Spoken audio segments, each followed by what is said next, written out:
bulan dan gerhana matahari. Yang kedua, siswa dapat tahu terjadinya gerhana bulan dan gerhana matahari melalui alat peraga. Yang ketiga, siswa dapat menganalisis terjadinya gerhana bulan dan gerhana matahari. Oke, kita masuk pada materi. Apa tadi materinya? Gerhana bulan dan gerhana matahari. Terdapat gambar apa di buku di halaman 53? Yang tahu apa itu matahari? Sesuai dengan materi kita, gerhana bulan dan gerhana matahari. Ibu tanya dulu, siapa yang tahu definisi dari gerhana? Gerhana adalah peristiwa langit di mana suatu benda langit menutupi cahaya dari benda langit lainnya yang dilihat dari bumi, Bu. Gerhana terjadi karena adanya terjadi penutupan cahaya dari suatu benda. Dan apa itu gerhana bulan? Terjadi gerhana bulan, Cece. Gerhana bulan terjadi ketika bumi berada di antara matahari dan bulan, sehingga bayangan bumi menutupi bulan, Bu. Gerhana bulan terjadi karena bumi berada di antara matahari dan bulan, sehingga bayangan bumi menutupi bulan. Makanya terjadi gerhana bulan. Gerhana matahari terjadi ketika bulan berada di antara matahari dan bumi, sehingga bulan menutupi sebagian atau seluruh cahaya matahari. Sekarang Ibu mau kasih tahu soal. Sebelum itu, Ibu bagi dulu kelompok. Kamu berapa orang dalam satu kelas? Berapa? 13. Kalau 3 kelompok, berarti berapa orang dalam satu kelompok? Ada 3, ada apa? Bukan soal. Diskusikan dengan teman sekelompoknya. Ibu mau ke kelas 5 dahulu. Ya? Apa, Bu? Absen, Bu. Nah, Ibu tadi sudah membagikan buat kerja soal. Diskusikan dengan teman sekelompok. Ibu mau ke kelas 5 dahulu ya? Iya, Bu.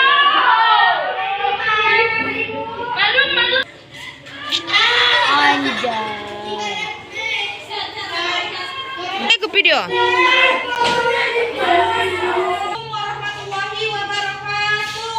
Waalaikumsalam warahmatullahi wabarakatuh. Selamat pagi anak-anak Ibu. Selamat pagi, Bu. Bagaimana kabar kalian hari ini? Baik, Bu. Pasti kalian heran kan kenapa Ibu masuk di kelas 5? Ibu masuk di kelas 5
Terima kasih anak-anak Ibu. Iya. Sebelum kita mengakhiri pelajaran